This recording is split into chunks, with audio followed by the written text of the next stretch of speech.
சட்டம் மாறி வந்து மண்ணை முட்டும் காலில் சூழ்ந்து கைகள் தட்டும் வாழியவே என்னவராட்சி திசைகள் எட்டும் நம்மவராற்றல் விண்ணை முட்டும் எட்டு திக்கும் முரசு கொட்டும் வாழியவே. இளவரசே, தங்கள் மனதில் எவ்வளவு சங்கடமான மனவடு இருக்கிறது என்பது இப்போதுதான் புரிகிறது. ஆனால் இதற்கு என்னதான் தீர்வு? நான் யார் என்பதையே அறியாத ஒருத்தி என்றாவது ஒரு நாள் என் வாழ்வில் குறுக்கிட்டு அவளும் என்னை விரும்பி நானும் அவளை நேசிக்கத் தொடங்கினால் அன்று ஒருவேளை காதல் அனுபவம் என்பது எனக்கும் தெரியக்கூடும். அதைவிடு, இப்போது நீ உன் காதலை பற்றி கூறு. நான் இதற்கு முன் இலக்கியங்களில்தான் காதலை பற்றி படித்திருக்கிறேன். அகப்பாடல்களை படிக்கும்போது காதல் வயப்பட்டவர்கள் உண்ண மாட்டார்கள், உறங்க மாட்டார்கள், பித்து பிடித்தவர்கள் போல் இருப்பார்கள் என்பதையெல்லாம் படித்துவிட்டு இது என்ன பைத்தியக்காரத்தனம், இப்படியெல்லாமா ஆகிவிடுவார்கள் என்று நான் நினைத்திருக்கிறேன். ஆனால் என் வாழ்வில் தாமரை குறுக்கிட்ட போதுதான் அப்படியெல்லாம் நடக்கக்கூடும். அதை பற்றி அறிந்து அனுபவித்துதான் அவர்கள் பாடியிருக்கிறார்கள் என்பதையும் புரிந்து கொண்டேன். ஓ, அப்படியா? அது போன்ற சங்கடங்களை நீயும் அனுபவித்தாய் என்று சொல். நிச்சயமாக. ஆனால் அதையெல்லாம் விட அவளை இருங்கோவேலின் இருப்பிடத்திற்கு அனுப்பி வைத்துவிட்டு அவள் பிரிவை தாங்காமல் இப்போது பட்டுக் கொண்டிருக்கும் வேதனை இருக்கிறதே, இதுதான் மிகவும் கொடுமையானது. காதல் பிரிவின் துயரங்களை இலக்கியம் ஏன் அந்த அளவிற்கு பாடியிருக்கிறது என்பது எனக்கு இப்போதுதான் புரிகிறது. உன் நிலை எனக்கு நன்றாக புரிகிறது செழியா. உன் காதலை முதலில் தெரிந்து கொண்டு வாழ்த்தியவன் நான். மன்னரும் அதை ஏற்றுக்கொண்டார். பாண்டிய மன்னரும் அதை ஒப்புக்கொள்வார் என்பதில் சந்தேகமில்லை. ஆனால் இப்போதுள்ள ஒரே பிரச்சனை, தாமரை சென்ற இடத்திலிருந்து இன்னும் திரும்பவில்லை என்பதுதானே. இதை பற்றி மன்னரிடம் கலந்து பேசி ஒரு தீர்க்கமான தீர்மானத்திற்கு வருவோம். நீ மனம் தளராமல் இரு. நான் வருகிறேன்.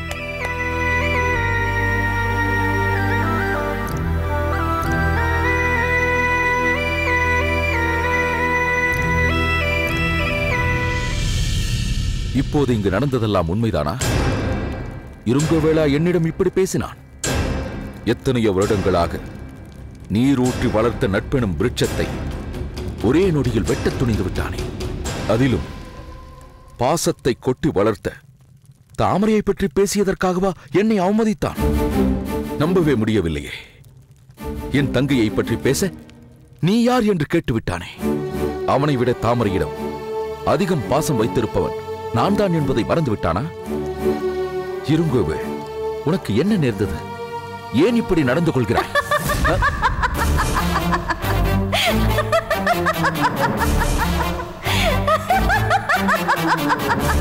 நிறுத்து, நிறுத்து! ஏன் இப்படி சிரிக்கிறாய்? இப்போது சிரிப்பை நிறுத்தப் போகிறாயா இல்லையா? என்னை பார்த்து ஏளனமாக சிரிக்கும் அளவிற்கு துணிச்சல் வந்து விட்டதா உனக்கு? உன்னை பார்த்துதான் நான் சிரிக்க வேண்டும். மற்றவர்களை பற்றி எனக்கு என்ன கவலை? போர்க்களத்துக்கு ரதகஜ துரக பதாதிகளோடு வீரவசனம் பேசிக்கொண்டு சென்ற ஒருவன் எல்லாவற்றையும் இழந்து வெறும் கையோடு திரும்பி வருவது போலல்லவா இப்பொழுது நீ வந்திருக்கிறாய். இதை கண்டு நான் சிரிக்காமல் வேறென்ன செய்வது? தாமரைக்காக நீதி கேட்க அவளையும் அழைத்து சென்ற நீ தானே அவமானப்பட்டு தலை குனிந்து வருகிறாயே. இதை கண்டு நான் சிரிக்காமல் வேறு யார் சிரிப்பார்கள்?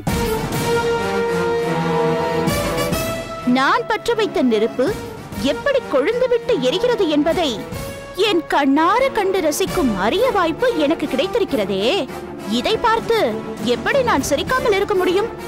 ஓ, இத்தனைக்கும் பின்னால் உன் கைவண்ணம் இருக்கிறதா? இவ்வளவு காலம் இல்லாமல் இப்பொழுது ஏன் இருங்கவேள் இப்படி நடந்து கொள்கிறான் என்று அப்பொழுதே சந்தேகப்பட்டேன்.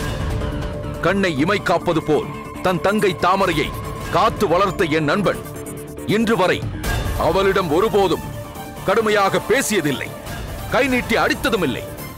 இன்று அவளிடம் மூர்க்கத்தனமாக பேசியிருக்கிறான், முரட்டுத்தனமாக அடித்திருக்கிறான். இப்படி செய்ய வைத்ததின் மூலம் என்ன சாதித்து விட்டதாக நினைத்துக் கொண்டிருக்கிறாய்? தாமரைக்காக பேசச் சென்று இப்படி அவமானப்பட்டு வந்திருக்கிறாயே, இதுதான் நான் செய்த சாதனை. இருங்கோவேளுக்கு பின்னால் நான் இருக்கிறேன் என்பது போல என்னை அவமதித்து பேசும் தாமரைக்கு பின்னால் நீ இருக்கிறாய் என்பது எனக்கு நன்றாகவே தெரியும்.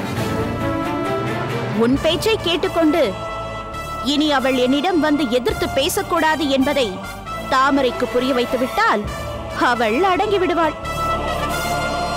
அதற்கு பிறகுதான் உனக்கும் உன் உயிர் நண்பனுக்கும் இடையே நேரடி மோதலை நான் ஏற்படுத்துவேன். அடி பாவி, தாமரையை நான் தூண்டிவிட்டேன் என்று நீயாக நினைத்துக் கொண்டு ஏன் இப்படியெல்லாம் பேசுகிறாய்? தாமரை அந்த கரிகாலனின் பேச்சை கேட்டுக்கொண்டுதான் உன்னை இங்கிருந்து மீட்டுச் செல்வதற்காக இங்கு வந்திருக்கிறாள். நீ உண்மையிலேயே உன் மண்ணையும் உன் நாட்டையும் நேசிப்பது உண்மையானால் தாமரை உனக்கு ஏற்படுத்தி தந்த வாய்ப்பை பயன்படுத்திக் கொண்டு இங்கிருந்து சென்றிருக்க வேண்டும். அதை செய்யாமல் எந்த இருங்கோவேளை அழிக்க வந்தாயோ அதே இருங்கோவேளை மணந்து கரிகாலனுக்கு எதிரான வேளிர் குலத்தின் ராணியாக மாற நினைக்கிறாயே, உனக்கு வெட்கமாக இல்லை? ஓ, உனக்கு இதை பற்றியெல்லாம் இவ்வளவு விவரங்கள் தெரியுமா? நீ சொல்வதும் சரிதான். தாமரை என்னை வந்து சந்தித்து சோழ நாட்டுக்கு அனுப்ப முயன்றதும் உண்மைதான். இதிலெல்லாம் உன் பங்கு ஏதும் இல்லை என்பதும் எனக்கு நன்றாகவே தெரியும். ஆனால் இத்தனைக்கும் காரணம் நீதான் என்று அந்த இருங்கோவேள் நம்ப வேண்டும். அதன் மூலம் உங்கள் இருவருக்கும் பகை மூள வேண்டும். அதற்காகத்தான் இப்படியெல்லாம் செய்வேன். முத்துநகை, நீ செய்வது தவறு. வீணாக என் மீது பழி போடுகிறாய். ஏன்? நீயும் உன் மனைவியும் சேர்ந்து கொண்டு என் மீது எப்படியெல்லாம் பழி சுமத்தினீர்கள்? உன் மனைவி என்ற பெயரில் இருக்கும் அந்த மாயக்காரி மங்கம்மா சோழ அரசருடனேயே என்னை தொடர்பு படுத்தி அதை பற்றி அரசியாரிடமே பேசி அவர் மனதை கலங்க வைக்கவில்லையா? அதைவிட கேவலமான பழி வேறு என்ன இருக்க முடியும்? ஒரு பெண்ணின் மீது வெகு எளிதாக பழி சுமத்த அதுதான் உகந்த வழி என்று எத்தனை கொடியவர்கள் பத்தினி பெண்கள் மீது வாய் கூசாமல் பழி போடுகிறார்கள். அதனால் எத்தனை குடும்பங்கள் சிதறி சின்னாபின்னமாய் போயிருக்கின்றன. ஆனால் இதில் வேடிக்கை என்ன தெரியுமா? இங்கு பெண்ணுக்கு பெண்ணே, அதிலும் மாமன்னரின் தங்கையே, உத்தமரான அவருடைய பெயர் பாதிக்கப்படும் என்று கொஞ்சம் கூட எண்ணாமல் என்னை அவருடன் சம்பந்தப்படுத்தி அவர் மீது பழி சுமத்தினாளே, அதை என்னவென்று சொல்வது? நான் மன்னருக்கு இங்குள்ள நிலையை விவரித்து புரிய வைப்பதற்காக புறா மூலம் ஒரு ஓலையை அனுப்பினேன். ஆனால் அந்த மங்கம்மா அதை மாற்றி வேறு விதமாக எழுதி அருவருப்பான செயலில் ஈடுபட்டாளே. அதனோடு ஒப்பிட்டால் இப்பொழுது நான் செய்திருப்பது மிகவும் சிறிய செயல்தான். என்னை கொல்வதற்காக நீயும் மங்கம்மாவும் பலவிதமான திட்டங்களை வகுத்து செயல்பட்டீர்கள். அப்பொழுதெல்லாம் என் மனம் எப்படி துடித்திருக்கும்? இருங்கோவேள் என்னை நேசிப்பது தெரிந்தும் என்னை கொல்ல முயன்றாயே, அப்பொழுது நான் எப்படி கலங்கி இருப்பேன்?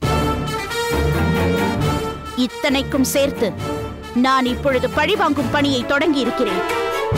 நடந்த எதையும் நான் மறக்கவும் மாட்டேன், உன்னையும் மறக்க விட மாட்டேன். நான் எதற்காக இப்படி ஒரு போராட்டத்தை தொடங்கி இருக்கிறேனோ அதை சாதித்தே தீருவேன். இது வெறும் தொடக்கம்தான். இன்னும் போக போக என்ன நடக்கிறது என்று பார்.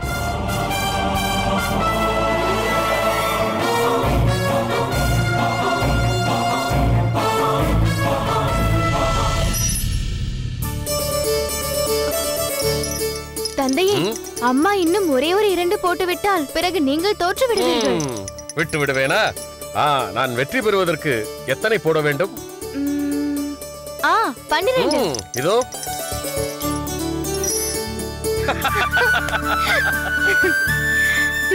பார்த்தீர்களா? என் தந்தையார் தான் ஆட்டத்தில் வெற்றி பெற்றார். போதுமடி, நான் என்னதான் உன்னை சீராட்டி என்ன பயன்? நீ எப்போதும் தந்தையின் பக்கம்தான் சொல்லிக் கொடுப்பாய். நீ சொல்வதும் உண்மைதான் அம்மா. எதிலும் எப்போதும் தந்தையார் தான் வெற்றி பெற வேண்டும். அதுதான் நமக்கு பெருமை. கிள்ளிவளவா, என்ன ஆயிற்று? ஏன் உன் முகம் வாடி இருக்கிறது? எங்கு சென்றீர்கள் அண்ணா? செழியனின் இருப்பிடத்திற்கு சென்றிருந்தேன். அவன் நிலையை பார்க்கவே பரிதாபமாக இருக்கிறது. ஏன், என்னவாயிற்று? என்னம்மா இப்படி கேட்கிறீர்கள்? செழியன் தாமரை மீது எந்த அளவிற்கு காதல் கொண்டிருக்கிறான் என்பதை முன்பே சொல்லியிருக்கிறேன் அல்லவா? தந்தையார் அதை அறிந்து மகிழ்ந்து வாழ்த்துச் சொன்னார் அல்லவா?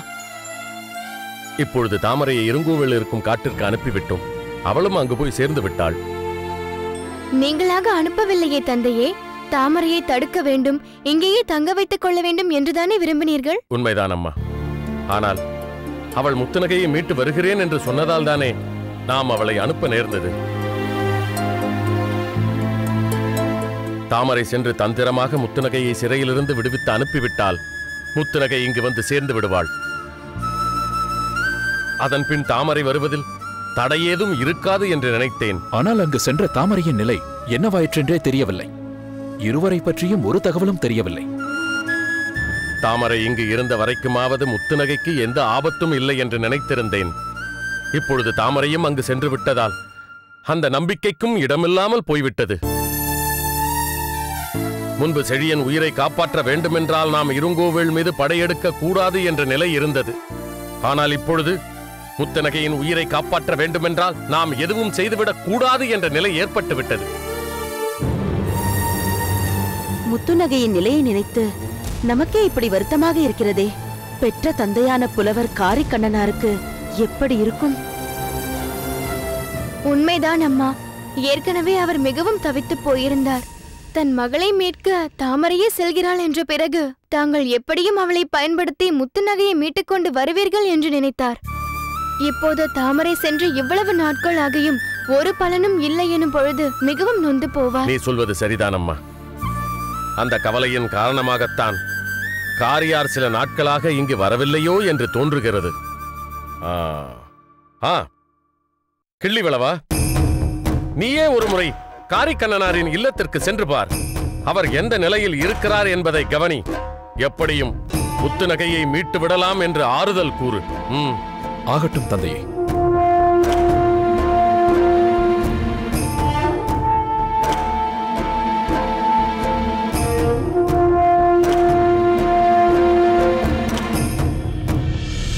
வீரர்களே, நமது மன்னர் இருங்கோவேள் இன்று வரை பல போராட்டங்களை கண்டிருக்கிறார். அவற்றிலிருந்து மீண்டும் வந்திருக்கிறார். ஆனால் அவற்றிலெல்லாம் சிகரமாக அமைந்தது இப்போது நடந்த நிகழ்ச்சிதான். என்ன, உங்களுக்கு புரியவில்லையா? பூம்புகாருக்கே சென்று அந்த கரிகாலனுக்கு அருகிலேயே இருந்து தக்க தருணம் பார்த்து தனது உயிர் நண்பரான விஜய பூபதியை மீட்டுக் கொண்டு வந்திருக்கிறார். நமது மன்னரும் அவரது நண்பரும் இணைந்து பல அரிய திட்டங்களை வகுத்துக் கொண்டிருக்கிறார்கள். மிக விரைவில் பெரிய மாற்றங்கள் நிகழப் போகின்றன. பெருமா, வேளிர்குடியின் மாமன்னர் இருங்கோவேள், மிழலை கூற்றத்தின் மாமன்னர் வேளிர்குடியின் மாமன்னர் இருங்கோவேள், மிழலை கூற்றத்தின் மாமன்னர் இருங்கோவேள், வேளிர்குடியின் மாமன்னர் இருங்கோவேள். வீரர்களே, வீரமன் உங்களிடம் சொல்லிக் கொண்டிருந்ததெல்லாம் நான் கேட்டுக்கொண்டுதான் இருந்தேன். நிச்சயமாக நானும் விஜய பூபதியும் சேர்ந்து மிகப்பெரிய மாற்றத்தை ஏற்படுத்தத்தான் போகிறோம். நான் மிழலை கூட்டத்தின் மன்னனாகவும் என் நண்பன் விஜய பூபதி அழுந்தூர் மன்னனாகவும் அமரத்தான் போகிறோம். வீரர்களே, ஒரு மன்னன் தனது நாட்டின் அரசு பீடத்தில் அமரும் போது அருகில் பட்டத்திராணி இருக்க வேண்டும் என்பது மரபு. அதன்படி என் நண்பனுக்கு அவன் மனைவி மங்கம்மா சோழ நாட்டின் மாமன்னரான கரிகாலனின் தங்கை இருக்கிறாள். அதனால் விஜய பூபதி அழுந்தூர் சிம்மாசனத்தில் அமர எந்த தடையும் இல்லை. ஆனால் நான் அப்படி அமர முடியாது. என் மனைவி பெருந்தேவி, உங்கள் அனைவரின் அன்புக்குரிய மகாராணி மடிந்து விட்டார். இந்த நிலையில் நான் என்ன செய்ய வேண்டும்? இது போன்ற நேரங்களில் அரசர்கள் என்ன செய்வார்களோ அதைத்தான் தாங்களும் செய்ய வேண்டும். வேறு ஒருவரை மணந்து மகாராணியாக்கி அவரோடு அரியணையில் அமர வேண்டும். பலே, அப்படி சொல் விருமா. அதனால்தான் நான் இப்பொழுது ஒருத்தியை தேர்ந்தெடுத்திருக்கிறேன். அவள் உங்களுக்கும் தெரிந்தவள்தான். நீங்களே கண்டு வியக்கும் அளவிற்கு வீராங்கனையாக திகழ்பவள்தான். பெருந்தேவிக்கு மருத்துவம் பார்ப்பதற்கு வைத்தியர் வேடத்தில் இங்கு வந்து அவள் அன்புக்கும் பாத்திரமாக விளங்கிய முத்துநகை. நிறுத்துங்கள் மன்னவா, என்ன இதெல்லாம்? என்ன செந்தலையாரே? முதலில் நீங்கள் அதை பற்றி எங்களிடம் பேசியிருக்கலாமே. நாம் ஒரு தீர்மானத்திற்கு வந்த பிறகு வீரர்களிடம் பேசியிருக்கலாமே. ஏன்? என் வீரர்களிடம் என் விருப்பத்தை சொல்வதில் என்ன தவறு இருக்கிறது? அதை கேட்டு அவர்கள் மகிழத்தானே செய்தார்கள். அதை நான் மறுக்கவில்லை. இருந்தாலும் இவ்வளவு அவசரமாக இதை செய்ய வேண்டுமா? தீர ஆலோசித்து ஒரு தீர்மானத்துக்கு வரலாமே என்றுதான் கூறுகிறேன். இது இப்படித்தான் நடக்க வேண்டும் என்று நான் தீர்மானித்த பிறகு ஆலோசிப்பதற்கு என்ன இருக்கிறது? அப்படியே உங்களிடம் கேட்டாலும் நீங்கள் என்ன சொல்வீர்கள்? இப்போது செய்வது போல் முட்டுக்கட்டை போட்டு நான் திருமணம் செய்து கொள்வதை தடுக்கத்தான் பார்ப்பீர்கள். நான் சொல்வதை கேளுங்கள். நாம் சற்று நிதானித்து பொறுங்கள் சிந்தலையாரே. என் நண்பன் ஒரு தீர்மானத்திற்கு வந்துவிட்டால் அதிலிருந்து மாறமாட்டான் என்பது தங்களுக்கு தெரியாதா? என் நண்பனின் விருப்பப்படி வைகாசி பூச நாளில் அந்த மங்கள நிகழ்ச்சி நடைபெறட்டும். அப்படி சொல் நண்பா. இது திருமண நிகழ்ச்சி மட்டுமல்ல, மிழலை கூற்றத்திற்கு ஓர் அரசி உருவாகி பீடத்தில் அமரும் நாள். இதற்கு நம்மோடு இணைந்த மற்ற வேளிர்களையும் அழைக்க வேண்டும் அல்லவா? நிச்சயம் அழைக்க வேண்டும் விஜயபூபதி. நீயே மனம் மாறி இதை ஏற்றுக்கொண்டாய் என்றால் இதைவிட வேறு எனக்கு என்ன வேண்டும்? நீயே உன் விருப்பம் போல் வேளிர்கள் அனைவருக்கும் இந்த செய்தி அனுப்பி.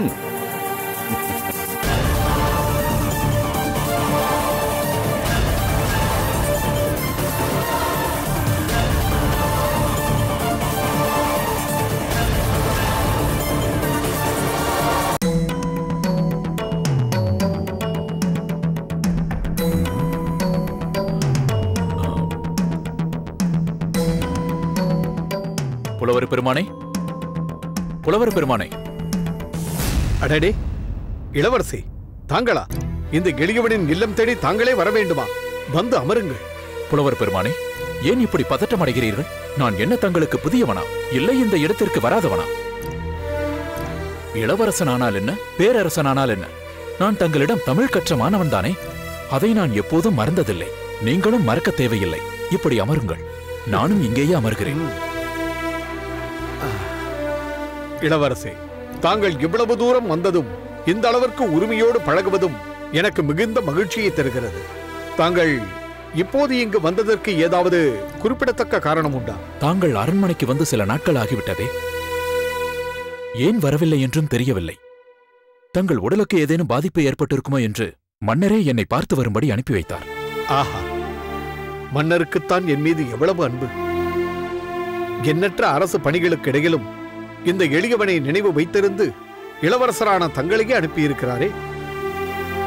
இளவரசே, எனது உடல் நலத்திற்கு எந்த பாதிப்பும் இல்லை. நான் நலமாக இருக்கிறேன். இது போதும்.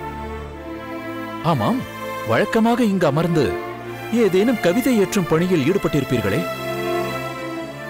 இன்று ஏடுகள் பிரிக்கப்பட்டது போன்றே தெரியவில்லையே. காலையிலிருந்து ஏதும் எழுதவில்லையா? சில நாட்களாகவே ஏதும் எழுதவில்லை இளவரசே. கவிதை ஏற்றுவதென்றால் அதற்கு அமைதியான மனநிலை வேண்டும். ஆனால் இப்போது என் மனதில் என் மகள் முத்துநகையை தவிர வேறெந்த சிந்தனையும் இல்லை. அப்படியானால் என் தந்தையார் தங்களை பற்றி சந்தேகப்பட்டது சரியாகத்தான் போயிற்று. என்ன சொல்கிறீர்கள்? மன்னர் என் மீது சந்தேகப்பட்டாரா? இல்லை இல்லை, முன்பு சந்தேகப்பட்டு தங்களை சிறையிலேயே அடைக்கும்படி நேர்ந்ததே, அது போன்ற சந்தேகம் அல்ல. அதை நினைத்து இன்றும் தந்தையார் வருந்திக் கொண்டுதான் இருக்கிறார். வேறு எதை குறிப்பிடுகிறீர்கள்? முத்துநகை விஷயத்தில் நான் பொறுப்பெடுத்துக் கொள்ளவில்லை, அவளை மீட்கும் முயற்சியில் தீவிரமாக செயல்படவில்லை என்று நினைக்கிறாரோ புலவர் என்று சந்தேகப்பட்டார் தந்தையார். இல்லை இல்லை, அப்படியே நினைக்கிறார் மாமன்னர். என் மகள் என்னை விட்டு பிரிந்து சென்ற போது நான் வருந்தினேன் என்பது உண்மைதான். ஆனால் அவள் மாமன்னரின் பணியை ஏற்று எதிரிகளின் இருப்பிடத்திற்கே சென்று உளவறியும் முயற்சியில் ஈடுபட்டிருக்கிறாள் என்று அறிந்ததும் மகிழ்ந்து போனேன். என் மகள் என்னை பற்றியே புகார் சொல்லி ராஜதுரோகி என்று குற்றம் சாட்டி என்னை சிறையில் அடைக்கும்படி செய்தபோது நான் மிகவும் நொந்து போனேன் என்பது உண்மைதான். ஆனால் அது அவள் மாமன்னர் மீது கொண்டிருக்கும் ராஜ விசுவாசத்தால் செய்த காரியம் என்பதை அறிந்தபோது அந்த சிறைவாசம் கூட எனக்கு சோலைவனமாக மாறிவிட்டது. இப்போது என் மகள் முத்துநகை இருங்கோவேளின் மாளிகையில் சிறை வைக்கப்பட்டிருக்கிறாள் என்பதை அறியும் போது அச்சமாகத்தான் இருக்கிறது. ஆனால் மாமன்னர் நிச்சயம் அதிலிருந்து அவளை காப்பாற்றியே தீருவார். அதற்காகவே தாமரையை அங்கு அனுப்பியிருக்கிறார் என்று அறிந்தபோது மாமன்னர் முத்துநகையை வெகு விரைவில் மீட்டுக் கொண்டு வந்து என்னிடம் சேர்த்து விடுவார் என்ற நிம்மதி ஏற்படுகிறது. ஆஹா, புலவர் பெருமானே, தாங்கள் மன்னரிடம் கொண்டிருக்கும் நம்பிக்கை என்னை மெய்சிலிருக்க வைக்கிறது. என் தந்தையார் நிச்சயம் அந்த நம்பிக்கையை நிறைவேற்றுவார். நான் வருகிறேன். ஆகட்டும் இளவரசே.